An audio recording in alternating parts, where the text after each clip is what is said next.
السلام عليكم ورحمة الله وبركاته. عاملين ايه يا حبايبي واخواتي؟ رب تكونوا بخير وصحة وسعادة يا رب.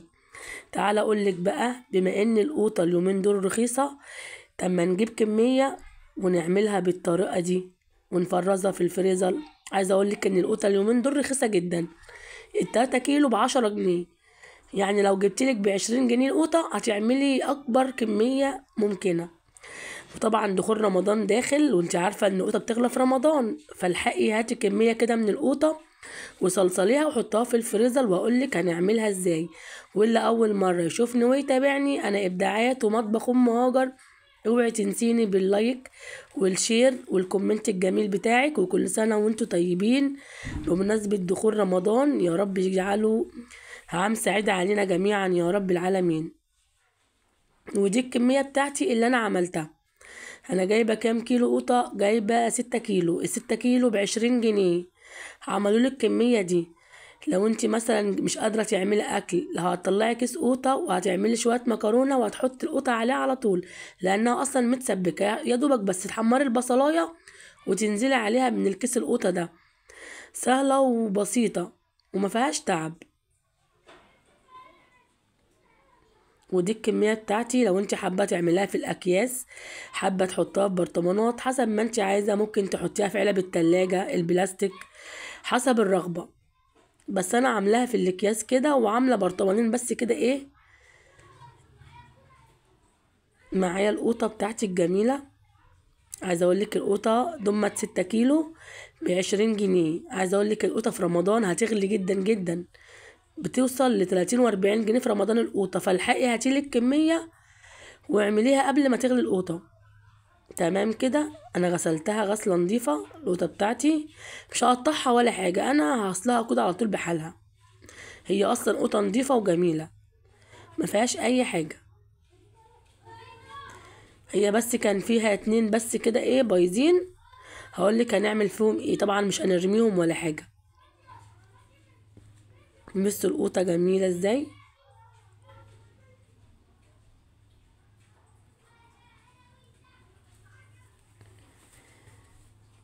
اوعي تنسيني باللايك الجميل بتاعك. اول حاجه انا جبت الحله بتاعتي اللي هسلق فيها القوطه، زي ما انت شايفه كده، وحطي فيها القوطه على طول.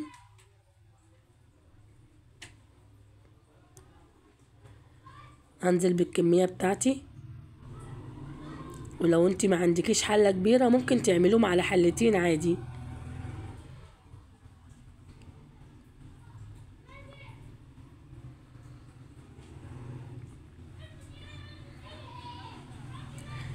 تمام كده. دي الكمية بتاعتي. وكان في 2 كده ايه بايظين، بص قمت شقاها كده، وقمت حاطه رميت البايظة. وطبعا مش هنرمي السليمة، ما ترميش حاجة عشان حرام.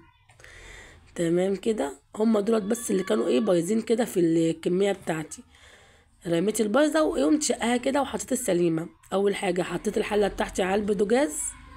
طبعا مش هنحط فيها مية، اما تسلقيها هي هتنزل الميه بتاعتها، ما تحطيلهاش ميه. تمام. هدي عليها النار بس كده شويه على ما تغلي. وكده هي خلاص غلت معايا اهيت.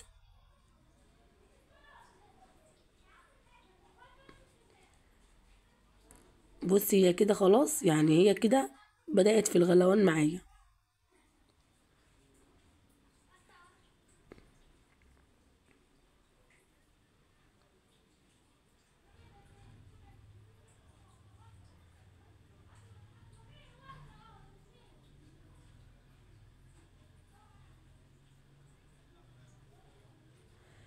معايا كده بنجر.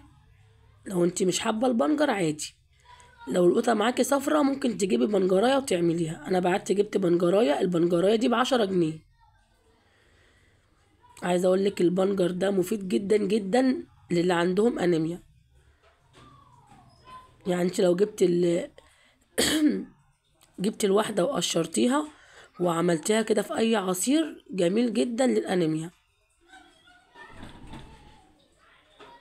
بصي أنا بقشر معايا هي البنجرية بتاعتي. عايزة أقولك هو ده بقى إيه الروج الطبيعي. ممكن بقى إيه تاخدي حتة كده لو انتي بتحبي تحطي روج بقى وكده، بصي عامل زي الروج بالظبط. هاتي حتة كده وحطها كده على خدودك كده، حمرة وشك كده عشان تحلوي. وهو ده اللي انا عملته.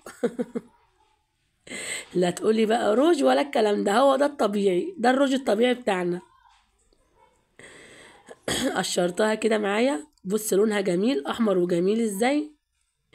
وعايزه اقولك لو انتي حابه اللون الاحمر في الشعر، ممكن تجيب بنجرايه مع شويه كده ايه كركريه، وتعملي بهم شعرك. تضربوهم كده في الخلاط كده، تدوهم غلوه، وتعملي بهم شعرك. هيبقى بصي اللون جميل جدا، احسن من الصبغه التانية. كده خلاص قطعتها معاك اهيت. بصي الحمار بتاعها الجميل، ده الحمار الطبيعي بقى. ولو جبتيه وعملتيه في اي عصير على فكرة جميل جدا لاطفالك لو عندهم انيميا. تمام كده، حطيتها طبعا على القطة بتاعتي. لو انت مش حابة تحطيه ما تحطوش، كده كده القطة اصلا حمرا. عايزة اقولك والله الكاميرا ظالمة القطة. الكاميرا بتاعت تليفوني يعني ظالمة اللون، والله القطة حمرا خالص بس الكاميرا ظالمة اللون. بصي خلاص كده بتغلي معايا اهيت.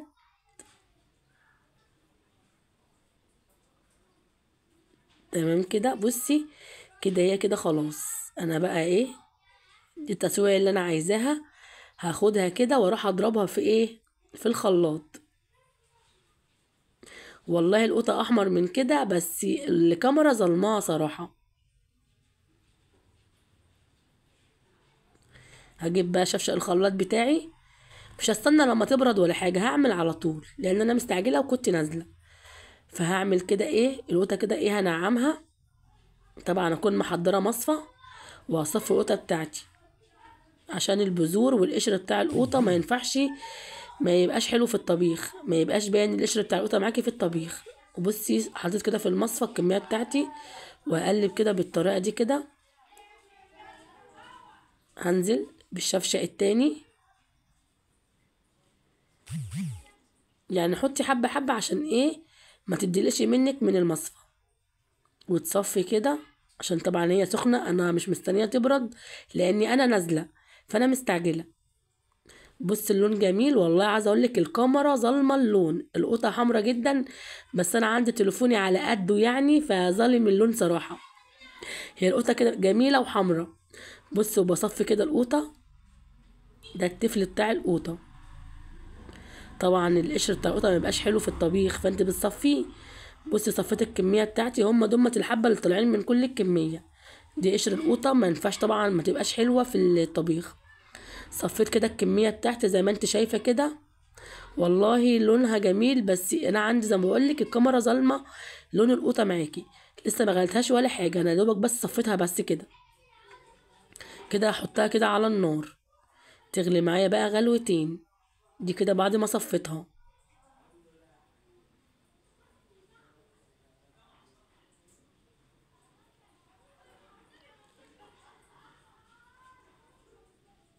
هغطيها بقى عشان طبعا ما تطرطش وتبوظ الدنيا. كده هي تغلي معايا اهيت اول غلوه. بص القوطه جميله ولونها جميل، والله اللهم بارك. بصي طريقة سهلة وجميلة وهتخزناها في التلاجة. القوطة لو غلت فجأة هيبقى عندك في التلاجة، مش هتشيلي هم ولا حاجة. هحط بقى معلقتين من السكر واحط نص معلقة من الملح. هتحط السكر ليه؟ عشان طبعا الحموضة بتاعة القوطة. وهحط طبعا نص كوباية زيت، واقلب بقى تقلبتين كده، وهسيبها ايه تتسبك معايا شوية عشان لو فيها مية تنشف من المية بتاعتها.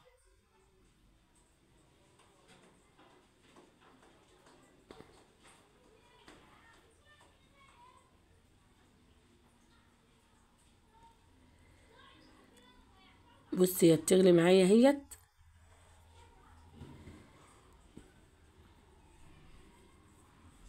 بصي خلاص هي بتتقل معايا وبتنشف من المية بتاعتها. كده خلاص خلصت معايا القوطة. نزلتها تبرد شوية قبل ما احطها في الاكياس. لو عايز تحطي في البرطمان حطي، لو عايز تحطي في اكياس حطي، يعني حسب ما انت عايزة حسب الرغبة.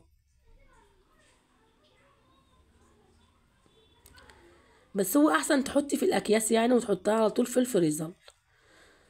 انا بعت جبت ب10 جنيه اكياس بس، وعايزه اقول لك ب10 جنيه اكياس يعني كميه كبيره.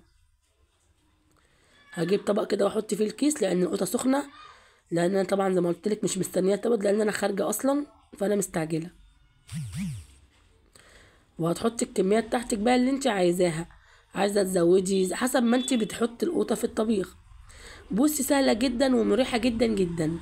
هتحمري البصلايه على طول وتنزلي بالقوطه اللي انت عاملاها دي على طول. بصي القوطه جميله والله ولونها جميل، بس زي ما قلت لك ان الكاميرا ظلماها.